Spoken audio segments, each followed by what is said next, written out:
already know who this is. But if for some strange reason you don't, listen Patrick Star, this video's not for you. But for everyone else, you know who this is. I put money on it that if you ask 5 people today who this is, 4 of them will get it right. And if it's less than that, then you're not in a cultured area. But anyways, here we go. As I'm sure that you're aware, Mario is getting a new movie. And not only that, it's a big boy movie in theaters. So Nintendo went out of their way to find the most popular Caucasian people they know to star in this movie. And then +1 because of diversity. So on April 7th of this year, we're going to have the newest Mario movie in theaters. But the thing you're probably not realizing is, it's over. This Mario movie coming out is going to start an avalanche. The amount of Mario content we're going to see after this movie is going to be ridiculous. But before we jump into it, consider subscribing to the channel to see more content like this. And of course, I really appreciate all the love and support. Now then, let's go ahead and get into the juggernaut. As I just mentioned, the avalanche is coming. Once the new Super Mario movie releases, this is going to open the floodgates for all kinds of Mario content. But if you're not positive about what I'm talking about, let's look at another series that just did this same exact formula. I'm sure something pops in your mind when you hear the name Sega. They're a competitive gaming company that has worked with Nintendo in the past and also went against them in the past. If I throw some of their notable IPs up here, maybe you've heard of them. But if you haven't heard about these two, then I'm sure you heard about this one. Sonic the Hedgehog has been doing the same formula that Mario's about to do. For all of the Sonic the Hedgehog fans, I know you guys have been up for the past half decade, getting things such as Sonic Prime, a TV series, and Sonic Frontiers, the newest game. But you know what kickstarted Sonic after their mistakes? Bam, there it is. Sonic the Hedgehog had 2 different movies in theaters, and they're about to go for a 3rd. Despite the disgusting initial character design that they had, they decided to redo it. And after listening to their fans, they loved it. And ever since Sonic the Hedgehog's first movie, they've been going up and up. Not saying they don't have small little speed bumps here and there, but Sonic the Hedgehog is a competitor of Mario. And no matter how big one of them may be compared to the other, they're iconic. Now back to this Red Plumber. Since we have established that one of his biggest competitors has done this before, we all know that Mario can do it too because of his star power. By the phrase star power, I mean, if I was to show you something like this, who do you first relate it to? I'll just go ahead and give you the right answer. It's supposed to be Mickey Mouse. I don't care how good Frozen was, the answer is Mickey. That means if I show you this, majority of the time, the first character you're going to think of is him. And this is what I mean by star power. A character's popularity takes them a long way. Think about one of the biggest games out there when it comes to IP inclusion. Super Smash Bros. Has some of the most beloved characters in this game. Ryu, Cloud, Pac-Man, Mega Man. They have all been included inside a Nintendo game. But good golly, what does Super Smash Bros. Kind of sound like? It kind of sounds like Super Mario Bros. Almost as if this Red Plumber is the main character. So when it comes to Nintendo, if they really want to make money, you can just slap on Mr. Big M over here. And speaking of star power, you know who else has star power? This goofy goober over here, Chris Pratt. Again, we all know who Chris Pratt is as well. You've heard of Jurassic Park, if not seen it. We all know that big monopoly over there called Marvel. I mean, good golly, I'm sure most of you played with Legos when you were a kid. Some of you still do now. The reason Chris is always inside these movies is because he's popular. Nintendo currently has somebody that is the voice of Mario. However, many people found it weird because he wasn't the voice for the movie. Matter of fact, they went ahead and downgraded him by saying he's gonna have a guest appearance. How do you go from Mario to just a guest appearance? Oh, don't worry, I'll tell you how.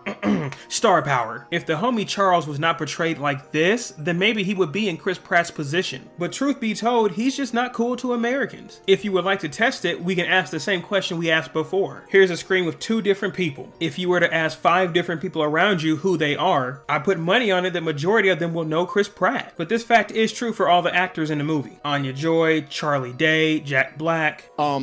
Toad's head, you would be right. Because I see a lot of people online saying that it's a hat, and you know what? It's not a hat, it's a cap. You see, because the cap is that top part of the mushroom that houses the spores and everything. And also, a cap is another word for hat.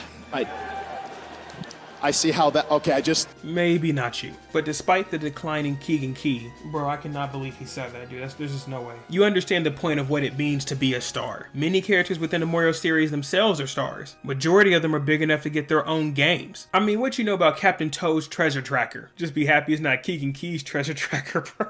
I gotta stop. He's not gonna give me them free tickets. Anyway, since we are all aware that there's gonna be a flood of Mario content, there's one more big factor that you have to make sure that's present. And of course, that's that this show has to be good. Have you ever went out to go see a movie that you wanted to see because it has good actors, but then after you go and see the movie, you realize it's nothing but dog water? We really don't care about how many big actors are in the movie. It may bring the audience to the theaters, but you have to make sure they leave pleased. The good news is it's not always about the actors. Because this movie is based off of the Mario world anyways, all you really have to do is use Mario stuff inside the movie. So when it comes to the Red Plumber's content, it is in the movie. Of course, besides the characters at which they could add more of, such as Rosalina and Daisy, there's a lot more here. Let's take a look at some of those Mario references in the movie. Obviously, Mario is known for being Mr. Jumpman, but did you know he didn't mind hopping in the whip? I'm positive you've heard about the Mario Kart games, because there's so many of them. They even have one called Mario Kart Tour that's specifically for your mobile phone. So clearly Mario Kart goes crazy. But guess what? They decided to put Rainbow Road into the movie. Rainbow Road is probably one of the most famous courses in the franchise. I mean, look at this. Mario Kart 8's cover is them riding on Rainbow Road. But here's some more smaller one for you. You can see Princess Peach using one of the fire flowers. If you're not too sure what this is, it's a little small power-up you can get throughout the game. In the games that have Peach as a playable character, you can use this fire flower. But the fire flower is not the only one that shows up, and it probably won't be the last. Another one that pops up is the Tanuki suit when Mario's flying around as a raccoon. Regardless of how many I point out, you understand that this is a Mario movie, there's going to be Mario references. And usually the motto is the more the better. Another thing we can point out is that Princess Peach is not like this anymore. For the first time ever, Nintendo decided to make her actually capable compared to a damsel in distress. But you know what? I don't really mind it. You can give every character something else to make you love each and every one of them. But as we just went over, this is only the start to the Avalanche. Don't be surprised if we're going to see a Super Mario Bros. 2. Mario is that guy for the franchise. There's a reason that his face is in the bottom of every single direct. So before anyone else has seen this movie, I would still suggest you to go see the movie. The better the movie does, the more likely it's going to greenlight something else from Nintendo. Plus, you never know. This could be a multi-million movie and suddenly you have Zelda and Kirby coming in theaters soon. And with that, thank y'all for watching. Before you click off, consider subscribing if you want to see more Mario content or anything else on this channel. And let me know if you're going to pull up in theaters. Thank y'all for watching. Y'all have a good one. Take care. Later.